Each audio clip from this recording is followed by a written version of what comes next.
Greetings. This is Genealogy Think Tank, and I encourage you to take a look at my previous post as it relates to this process I'm about to explain. Welcome to Wombs, Wells, and Waterways. Um, as we start to look a little bit closer at Seaman, and this is a record that is located on Ancestry, but you perhaps can also find this on other websites and including Family Search.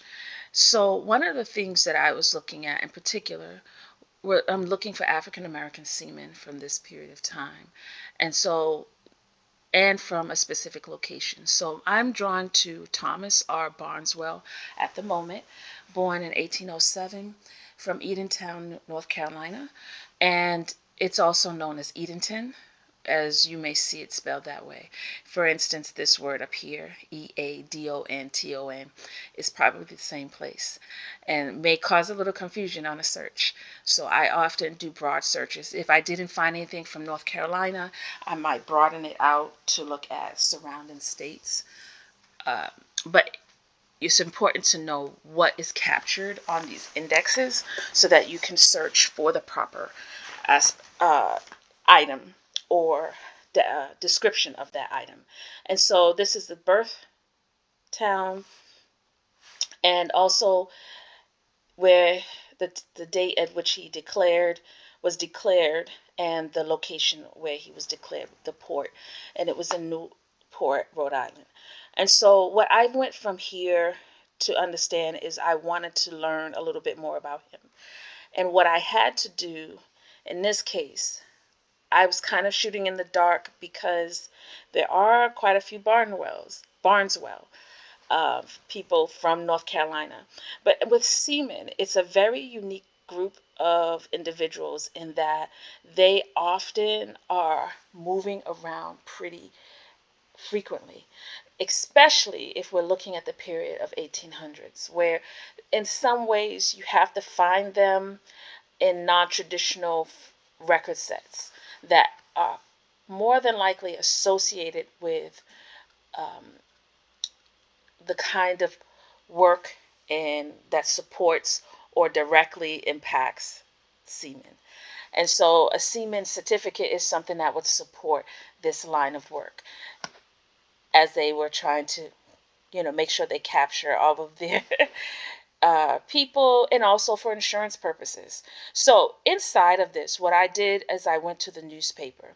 And inside the newspaper, which I will not go into in great detail, but I have searched up Thomas Barnwell in the newspaper, a search, just a general look, and there were quite a few. Some of them were of him, but what I did learn from my newspaper search was I learned of his association to a town in New York, a borough in New York, Brooklyn, New York, was a place where he resided. And that's quite a big leap to think of putting all my eggs into just looking at Rhode Island. And that just kind of speaks more to the life and movement of seamen and African American seamen at that. And so to know that he possibly spent a significant amount of time at Newport and may have left and come back and left and come back, but also that he resided in New York City. And so what is really interesting to me is the idea that you kind of have to find people in intermediary locations, also as final destination places, but also ways to confirm who they are. And so because of that, because I knew what I knew from the newspaper article, I knew that he was a restaurant owner that had a huge restaurant in Brooklyn, New York on Fulton Street.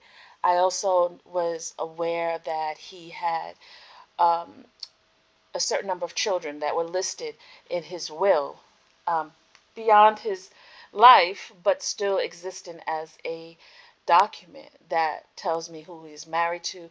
And so because he died before 1870 and before some other critical dates in terms of state census dates, I had a little bit of a window of time to really look at and search for him. I did find out indirectly that he died in 1864. And so rather young, I would say.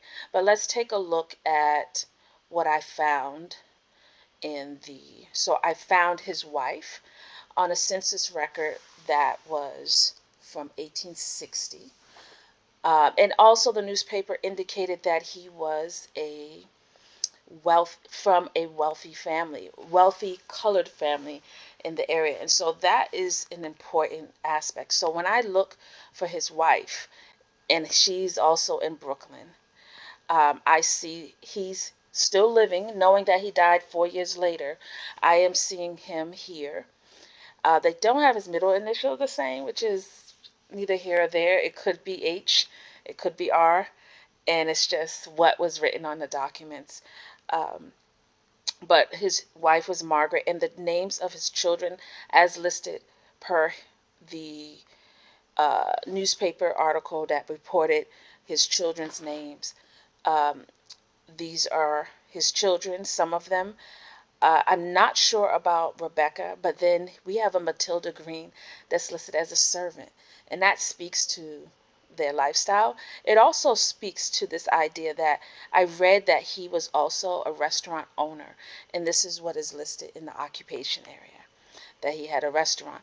And looking at his personal estate and his real estate. And he's from North Carolina. Ding, ding, ding. So this is my Thomas Barnwell that I am seeing in the Seaman record. I'm confident about that. I'm interested in learning a little bit more about his life as a seaman, so I will have to dig a little bit more.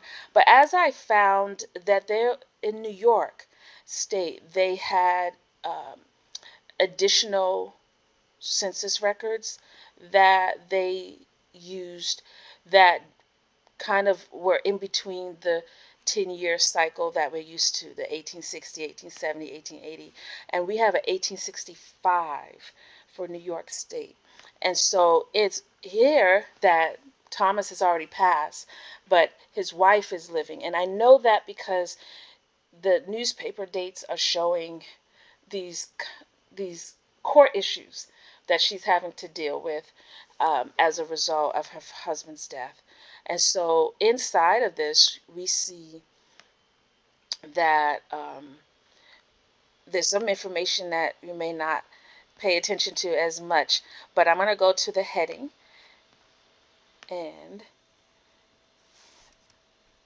okay, so at the top, the heading, it tells different things like what material was the building that he or his family lived in built by or using, what kinds of material, the value of the residence, and it also tells you about the color, relation to the head of family, and the county of this state or in what other state that the person was born. And so what I'm not that familiar with in New York, so I'm getting there.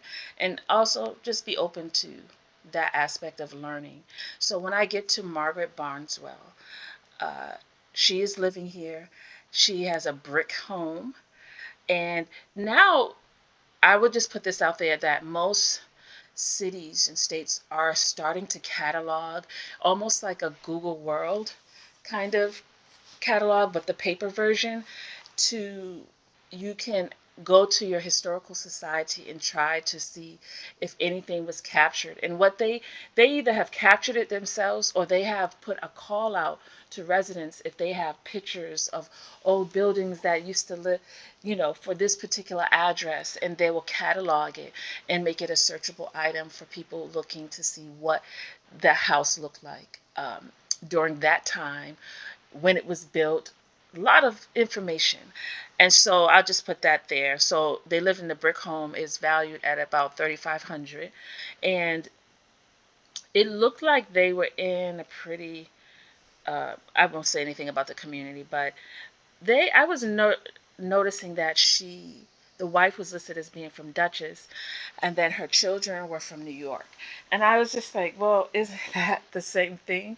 Right? But I'm guessing because the column does specify county, if not in the same country or state, is that perhaps Dutchess County versus New York City, being that county. And so I went to my handy dandy Google Maps. And so this is really the center of why I'm talking about this. So this part here is actually Dutchess County. And down here is Brooklyn. And we have Dutchess County here. Um, and I'll put the actual name there so you can see it. So we have Dutchess County, Brooklyn, and then I wanted to also put Newport, Rhode Island, to just really see how things are very spread out. But look closer, look a little bit more closely to this picture, and inside of it, what you want to take a closer look at are the waterways, right? So like distance is completely different, and it's important to not just stay on this picture of what it looks like now, what conveniences you have now. We're talking about 1830s, 1820s, even all the way to 1860. We're not even at the Civil War yet, right? And so we're thinking about a time period where a lot of the main reason that Thomas is even in the New England area or the tri-state area is because of his work as a seaman. I'm convinced of that. All right, that the waterways, because I know a little bit about Edenton, North Carolina, and sits right on a body of water, or next to a body of water that was central to the traffic and trade between North Carolina and New England. So there's that. Then we would normally say, oh, he stayed in Newport. That's where he stayed. But look at the waterways that would take him straight to Brooklyn, even. We can think of it as being the waterway that takes straight to this area. And then on the left-hand side of Brooklyn is this Hudson River. It is the highway of transport. And if it wasn't just the boats, but there were railroads, and to be a little bit clear, New York probably had more of a system, whether it went, probably wasn't at a time where it would go, intercontinental, but there was railroads were often placed strategically right along the waterways. And so these kind of communication options are really what we want to look at. We want to see that, and the distance isn't as, it just makes sense to climb back and forth. But what it also makes sense to me is that his wife is from an area that is not far from this is probably about 6 to 8 miles away from the water, according to the key here. So we're talking about the idea that his wife was probably near or around a community that connected with people who were also working for or working to support life on the waterways also. And we also want to think about Hudson River leading both north and south. So we want to see where it leads upwardly. And Dutchess County is right across from Connecticut. And so we don't know exactly her life story yet, but Connecticut is just a huge place for the kind of maritime history that centers closer to the border here. But these seamen may have had a network in a connection. And I just implore everyone to, when you're thinking about that, to look